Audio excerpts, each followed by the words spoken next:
ದ್ವಾದಶ ರಾಶಿಗಳಲ್ಲಿ 10ನೇ ರಾಶಿ ಮಕರ ರಾಶಿ. ಸೊ ಮಕರ ರಾಶಿಯವರ ಭವಿಷ್ಯ ಈ ವರ್ಷ ಯಾವ ರೀತಿಯಾಗಿರ್ಲಿದೆ? ಮಕರ ರಾಶಿಯವರು ನಾನು ಅವಾಗಿಂದ ಕಾಯ್ತಿದ್ದೆ. ಸ್ಟಾರ್ಟಿಂಗ್ ಹೇಳಿದ್ದೆ ನಾನು ವಿಕ್ಟ್ರಿ ಅಂತ. ಆ ವಿಕ್ಟ್ರಿ ತೋರಿಸ್ಬೇಕು ಅಂತ ಆಸೆ ಇತ್ತು. ಆ ಮಕರ ರಾಶಿಯವರಿಗೆ ವಿಕ್ಟ್ರಿ ತೋರ್ಸಂತ ಟೈಮ್ ಬಂತಿದ್ದು. ಆಫ್ಟರ್ ಜೂನ್ ಸಾಕಾಯ್ತು.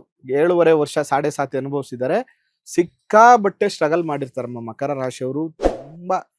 ತುಂಬಾ ಚೆನ್ನಾಗೂ ಆಗಿರ್ತಾರೆ, ಫೈನಾನ್ಷಿಯಲಿನೂ ಚೆನ್ನಾಗಿರ್ತಾರೆ, ಝೀರೋ ಇಂದ ಹೀರೋ ಕೂಡ ಆಗಿರ್ತಾರೆ. ಬಟ್ ಸೇಮ್ ಟೈಮಲ್ಲಿ ಸಿಕ್ಕಾಬಟ್ಟೆ ಸ್ಟ್ರಗಲ್ಸ್ ಮಾಡಿರ್ತಾರೆ ಅವರು. ಆದ್ರೆ ಆ ಮಕರ ರಾಶಿಯವ್ರಿಗೆ ಎಲ್ಲ ಮುಗಿಯೋ ಟೈಮ್ ಬಂತು. 7.5 ಮುಗೀತು. 7.5 ಮುಗಿದ್ರು ಗುರುಬಲ ಇರ್ಲಿಲ್ಲ. ಈಗ ಗುರುಬಲನು ಜೂನ್ ತಿಂಗಳಲ್ಲಿ ಬಂದ್ಬಿಡ್ತು. 7ನೇ ಮನೇಲಿ ಉಚ್ಚ ಸ್ಥಾನದಲ್ಲಿ ಕುತ್ಕೊಂಡು ತನ್ನದೇ ರಾಶಿಯನ್ನ ಗುರು ನೋಡ್ತಾನೆ. ದೈವ ಬಲ ಕೂಡ ಸಿಕ್ತು. ಈ ವರ್ಷ ಶುಭ ಕಾರ್ಯಗಳು ನಡೆಯುತ್ತೆ, ಮದುವೆ ಕಾರ್ಯಗಳು ನಡೆಯುತ್ತೆ, ಯಾರೋ ಅನ್ಎಕ್ಸ್ಪೆಕ್ಟೆಡ್ ವ್ಯಕ್ತಿ ಬಂದು ನಿಮಗೆ ಸಪೋರ್ಟ್ ಮಾಡ್ತಾರೆ, ಪ್ರಮೋಷನ್ ಸಿಗುತ್ತೆ, ಮಾಡುವಂತ ಕೆಲಸದಲ್ಲಿ ಅನುಕೂಲ ಆಗುತ್ತೆ. ಈ 3ನೇ ಮನೇಲಿ ಗುರು ವಿಪರೀತವಾದಂತ ಧೈರ್ಯ ಬರುತ್ತೆ.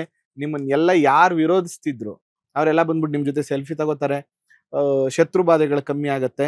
ಆದ್ರೆ ಒಂದೇ ಒಂದು ಸಣ್ಣ ಸಜೆಷನ್ ಏನಂತಂದ್ರೆ, ಯಾವ ವ್ಯಕ್ತಿ ಲೈಫಲ್ಲಿ ತುಂಬಾ ಅಚೀವ್ಮೆಂಟ್, ತುಂಬಾ ಸಕ್ಸಸ್ಫುಲ್ ವ್ಯಕ್ತಿಗಳಾಗ್ತದೆ, ಎನಿ ಪ್ರೊಫೆಷನ್ ಇರ್ಬೋದು, ಸಕ್ಸಸ್ ಆಗೋವರೆಗೆ ಹಾರ್ಡ್ ವರ್ಕ್ ಮಾಡೋದಲ್ಲ, ಸಕ್ಸಸ್ ಸಿಕ್ಕ ಮೇಲೆ ಕೂಡ ಹಾರ್ಡ್ ವರ್ಕ್ ಮಾಡಬೇಕು.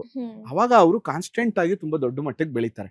ಅದೇ ತರ ಈ ಮಕರ ರಾಶಿಯವ್ರದ್ದು ಒಂದು ದೊಡ್ಡ ಸಮಸ್ಯೆ ಏನಂದ್ರೆ, ಅವ್ರಿಗೆ ಕೆಲಸ ಆಗ್ಬೇಕಾ, ಕೆಲಸ ಮಾಡ್ಲೇಬೇಕು ಅಂತ ನಿಂತ್ಕೊಬಿಟ್ರೆ ಅದೆಷ್ಟೇ ಕಷ್ಟ ಆದ್ರೂ ಮಾಡ್ತಾರೆ. ಆದ್ರೆ ಒಂದ್ಸರಿ ಸೋಮಾರಿತನ ಅಥವಾ ಅವ್ರಿಗೆ ಏನೋ ಒಂದು ಬೇಸಿಕ್ ನೀಡ್ಸ್, ಅವ್ರು ಏನೋ ಅನ್ಕೊಂಡಿದ್ರು ಮುಗೀತು, ಅಥವಾ ಅವ್ರೇನೋ ಒಂದು ಇವತ್ತಿನ ದಿನ ಸಂಪಾದನೆ 10,000, ಅಥವಾ ಈ ತಿಂಗಳ ಕಮಿಟ್ಮೆಂಟ್ ನನ್ಗಿಷ್ಟು ಬಂದ್ಬಿಟ್ರೆ ಆರಾಮ್ ತಗೋಬಿಡ್ತಾರೆ. ಮೊಸಳೆ ತರ ಸ್ವಲ್ಪ ನಿದ್ರೆ ಜಾಸ್ತಿ ಮಾಡ್ತಾರೆ, ಆಲಸ್ಯತನ ಬಂದ್ಬಿಡುತ್ತೆ. ಅದರಿಂದ ಆಲಸ್ಯತನವನ್ನ ಬಿಟ್ಬಿಡಿ. ಈ ವರ್ಷ ನೀವು ಎಷ್ಟು ಹಾರ್ಡ್ ವರ್ಕ್ ಮಾಡ್ತಿರೋ, ಎಷ್ಟು ನಿಮ್ಮ ಕೆಲಸ ಕಾರ್ಯಗಳಿಗೆ ಟೈಮ್ ಸ್ಪೆಂಡ್ ಮಾಡ್ತಿರೋ ಅಷ್ಟು ಅರ್ನ್ ಮಾಡ್ತೀರಿ. ಒಳ್ಳೆ ದಿನಗಳು ನಿಮಗೆ ಬಂದಿದೆ. ವಿಕ್ಟ್ರಿಯನ್ನ ಅನುಭವಿಸುವಂತ ಸಮಯ. ಸಣ್ಣ ಪುಟ್ಟ ಒಂದಷ್ಟು ಆರೋಗ್ಯದ ಸಮಸ್ಯೆಗಳಿರ್ತದೆ, ಅದ್ರ ಬಗ್ಗೆ ತುಂಬಾ ತಲೆ ಕೆಡಿಸ್ಕೋಬೇಡಿ. ಸ್ವಲ್ಪ ಫ್ಯಾಮಿಲಿ ಇಶ್ಯೂಸ್, ಯಾಕಂದ್ರೆ 2ನೇ ಮನೇಲಿ ರಾಹು, ಅಷ್ಟಮದಲ್ಲಿ ಕೇತು ಸಂಚಾರ ಮಾಡುವಾಗ ವ್ಯವಹಾರಿಕವಾಗಿ, ಫೈನಾನ್ಷಿಯಲಿ ಎಲ್ಲಾ ತರ ಸಮಸ್ಯೆಗಳು ನಿವಾರಣೆ ಆಗಿ ತುಂಬಾ ನೇಮು ಫೇಮು ದುಡ್ಡು ಎಲ್ಲಾ ತರ ಅನುಕೂಲಗಳು ನಿಮ್ಗಾದ್ರೂ ಮನೇಲಿ ಒಂಚೂರು ಕಿರಿಕಿರಿ ಇರುತ್ತೆ. 2ನೇ ಮನೇಲಿ ರಾವು, ಬೇಡದಿರೋ ವಿಚಾರ, ನಿಮ್ಮ ಅತ್ತಿಗೆ ಹಿಂಗ್ ಅಂದ್ಬಿಟ್ರು, ನಿಮ್ಮ ಅಕ್ಕ ಹಿಂಗ್ ಅಂದ್ಬಿಟ್ರು, ನೀನ್ ಹೆಂಡತಿ ಮನೆಯವ್ರು ಹಿಂಗ್ ಮಾಡ್ಬಿಟ್ರು, ಈ ತರದ್ ಒಂದಷ್ಟು ಇದ್ದೇ ಇರುತ್ತೆ. ಇದರದ್ದೆಲ್ಲ ಜಾಸ್ತಿ ಮನೆ ವಿಚಾರಕ್ಕೆ ಈ ವರ್ಷ ಜಾಸ್ತಿ ತಲೆ ಕೆಡಿಸ್ಕೋಬೇಡಿ. ಅದು ತನಗ್ ತಾನೇ ಎಲ್ಲಾ ತರದ ಸಮಸ್ಯೆಗಳು ಕೂಡ ಸಾಲ್ವ್ ಆಗುತ್ತೆ. ಒನ್ಲಿ ಫೋಕಸ್ ಇವರ ಜಾಬ್, ನಿಮ್ಮ ಕೆಲಸದ ಕಡೆ ಕಾನ್ಸಂಟ್ರೇಟ್ ಮಾಡಿದ್ರೆ after June it is A very best time. ಅನುಕೂಲ ಆಗುತ್ತೆ ಇವ್ರಿಗೆ.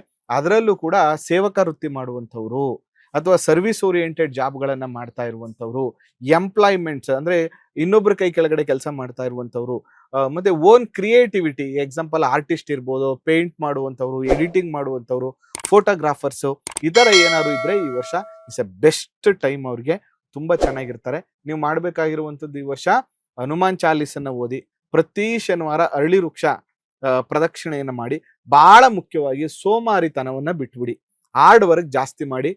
ಬೆಸ್ಟ್ ಟೈಮ್ ಈ ವರ್ಷ. ನೀವು ತುಂಬಾ ಚೆನ್ನಾಗಿ ಲೇಟೆಸ್ಟ್ ಹಾಗೂ ಇಂಟ್ರೆಸ್ಟಿಂಗ್ ಸುದ್ದಿಗಳಿಗಾಗಿ ಬಾಸ್ ಟಿವಿ ಕನ್ನಡ ಚಾನೆಲ್ನ ಸಬ್ಸ್ಕ್ರೈಬ್ ಮಾಡಿ. ಹಾಗೆಯೇ ಬೆಲ್ ಐಕಾನ್ ಪ್ರೆಸ್ ಮಾಡಿ. ಇದರ ಜೊತೆಗೆ ಫೇಸ್ಬುಕ್, ಇನ್ಸ್ಟಾಗ್ರಾಮ್, ಎಕ್ಸ್ ನಲ್ಲೂ ಮಿಸ್ ಮಾಡದೆ ಫಾಲೋ ಮಾಡಿ.